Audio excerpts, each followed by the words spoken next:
अपचन, पोट फुगणं, acidity, gas होणं हे तुम्हाला सामान्य वाटतं का?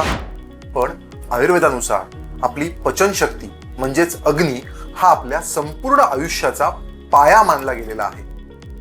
रोज सकाळी उठल्यावरती चहा, मग नाश्ता, मग जेवण आणि हे सगळं झाल्यावरती अपचन होऊन पोट डब्बं होणं, पोट फुगणं, पोटात दुखणं असं तुमच्यासोबत सुद्धा होतं का?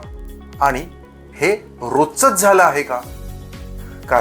कारण आपण ह्याच्या मूळ कारणांचा विचारच करत नाही. याचं मूळ कारण म्हणजे अग्नी.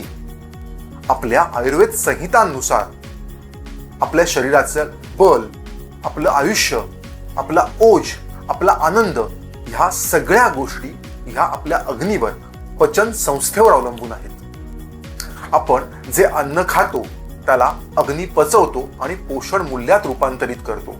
जर अग्नी चांगला असेल तरच हे होऊ शकतं, आणि जर अग्नी खराब असेल, मंद असेल तर आपलं पचन नीट न होऊन त्याचं रूपांतर आमामध्ये होतं.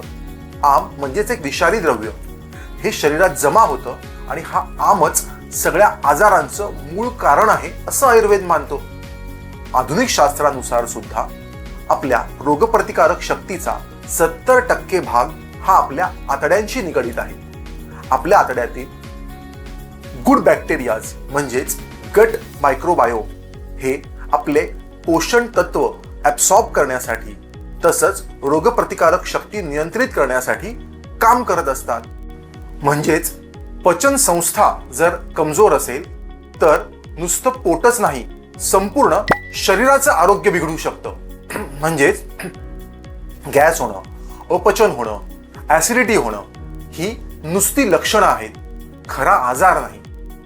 खरा मुख्य प्रश्न आहे तो म्हणजे अग्नी. अग्नी नीट असणं. प्रत्येकाची प्रकृती ही वेगळी असल्यामुळे प्रत्येकाचा अग्नी नीट करण्याचा मार्ग सुद्धा वेगवेगळा असतो. डॉक्टर भुरेज श्री आयुर्वेद पंचकर्म ठाणे आणि पुणे ह्या 2 ठिकाणी आम्ही गेल्या 15 वर्षांपासून रुग्णांची चिकित्सा करत आहोत. आणि आजाराची चिकित्सा करणं याला आयुर्वेदामध्ये कायचिकित्सा असं म्हटलं जातं. काय म्हणजे अग्नी, म्हणजे काय चिकित्सा ही अग्नीचीच चिकित्सा असते.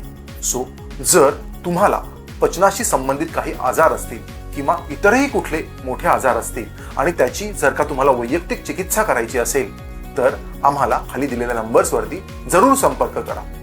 तसंच अग्नीचं महत्त्व तुमच्या इतर मित्रांना सुद्धा कळू देईल. त्यामुळे ही रील जास्तीत जास्त लोकांपर्यंत शेअर करा. ही आणि अशी माहिती अजून मिळण्यासाठी आमच्या चॅनलला जरूर सबस्क्राईब करा. धन्यवाद.